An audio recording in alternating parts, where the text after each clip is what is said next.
Today, you are standing at a very special point in your lives. Dito nyo unang seseryosohin ang mga tanong na, ano nga ba ang gusto kong kurso? Aling university kaya ang babagay sa akin? Magdo-dorm na ba ako? O di kaya, anong negosyo o propesyon ang aking sisimulang papasukin na?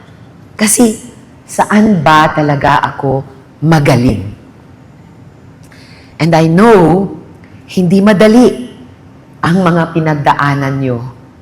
All while trying to understand yourselves. Pero ito ang malinaw, mga anak. Nakatapos kayo. You made it. Kaya deserve ninyong magdiwang. Sabihin nyo nga sa katabi nyo, kayo rin po, dear fellow parents and teachers, sabihin nyo sa katabi nyo, I am so proud of you.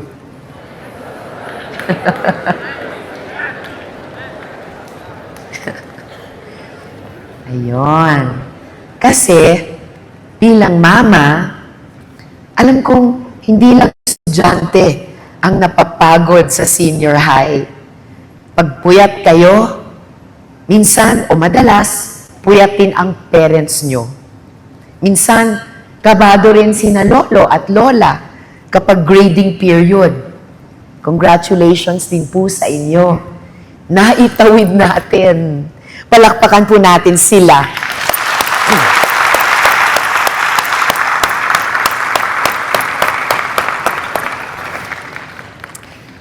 Alam na alam ko po ang pinagdaanan nyo.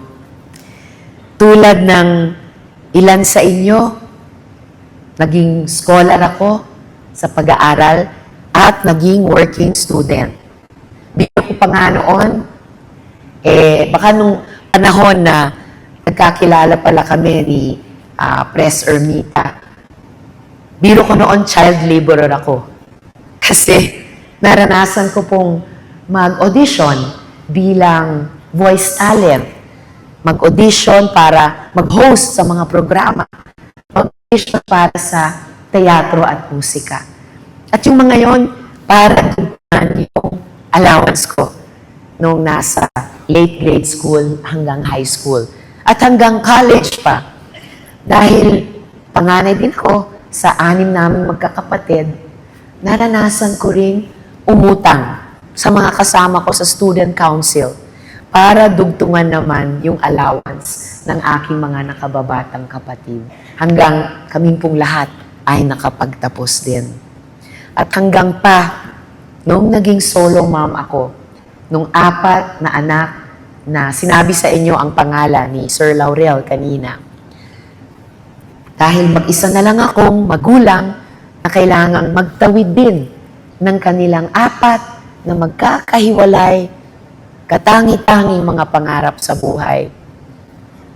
Naranasan ko pong bayaran ang tuition nung panganay ko sa high school, tulad ninyo, ng buwan-buwan. At kaya nung babayaran ko na yung ika-4 na pong hulog namin sa kanyang tuition, tuwang-tuwa yung high school cashier namin. At sabi niya rin sa akin noon, Ma'am, nakaraos tayo. Hindi niya sinabing nakaraos ka. Sabi niya, tayo. Kasi feel niya, buwan-buwan, sa 4 na taon, yung pagsusumikap kong iyon na itawid yung 4 na anak. At naranasan ko rin pong umutang na naman sa mga ninong at ninang nila para lang maitawid nga hanggang sila'y magtapos. Kaya hanggang ngayon, proud na proud po ako sa kanila, tulad ng proud na proud ang inyong mga nagmamahal na magulang at guardians sa bawat isa sa inyo. Kaya, kapag sinabi na itawid natin, hindi po yan para makapagsalita lang. Alam ko ang ibig sabihin ng maghanap ng paraan.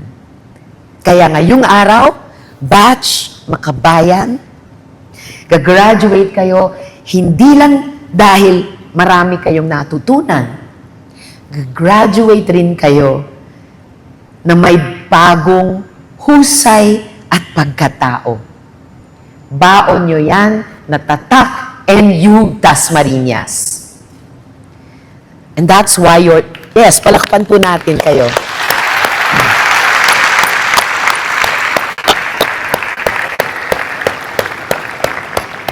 And that's why your theme is beautiful. Filipino graduates prepared to lead with competence and character. Galing at pagkatao. Because one without the other is incomplete. Hindi pwedeng magaling ka, pero walang dangal. Because your talent may be used to deceive others. Hindi rin pwedeng may galing, pero ayaw mo namang hasain ang sarili mo. Dapat ang galing ay may dangal. At ang pagkatao ay may disiplina. Because that is where real leadership begins. In the next chapter of your life, whether you go on to college, begin working full-time, going into business, skills training, or another path, the world will tempt you with many shortcuts. Pero, pahalagahan ninyo ang inyong dangal. Lalaban tayo ng patas. Igagalang natin ang isa't isa. At hindi tayo magtataguyod ng hanap buhay sa panlalamang. Today, you are graduating in a world where technology can do many things. But AI cannot give you a conscience. It cannot give you integrity. It cannot decide for you what kind of person you will be. That will still come from you. So yes, be excellent. Learn the tools and use the technology, but never lose sight of what's right from wrong. Huwag kayong maging manhid. Hindi kahinaan ang magmalasakit sa kapwa. Ngayong buwan, pinag-usapan din namin ito kanina ni Pres Ermita, nadurog ang mga puso natin sa pamamaril sa isang paaralan sa Tacloban. Magkakaroon tayo ng investigasyon tungkol dyan sa Committee on Women bukas. Malinaw ang paalala ito to our dear graduates, fellow parents, and teachers. Check on your friends, not only when something has already gone wrong. Check on them even when things look normal. And don't forget to check on yourself too. Isa ako sa mga nagtulak ng mental health law dahil naniniwala ako na ang kalusugan ng isip at kalooban ay bahagi ng kalusugan ng tao. Hindi kahinaan o kaartehan ang humingi ng tulong. Because wherever you go next, you will meet people who are tired, pressured, anxious, or quietly struggling. You will meet people who are not as confident as they look. You will meet people who need a little more patience. So, be the kind of person whose presence in the room makes it more humane. Kasi may mga panahon na hindi magiging madali ang daan. Pwedeng may humarang sa pangarap mo. Pwedeng nararamdaman mo na parang napag-iiwanan ka. But you cannot lose yourself just because of rejection. Alam ko ang pakiramdam na yan. Kasi ang daming beses na pumasok ako ng bigay todo sa iba't ibang laban, pero hindi pa rin ako nanalo. 2 beses po akong tumakbo para sa Senado. 2 beses ding natalo. Nangulelat sa survey, naging biktima, 1 dekada na ng fake news. Maya't maya sinasabihan ng wala na yan. Pero andito pa rin ako. Sa pangatlong beses na tumakbo bilang senador, salamat sa Diyos, sa wakas, nanalo na ako. And I'm now on my 2nd term as senator. Kaya, salamat po.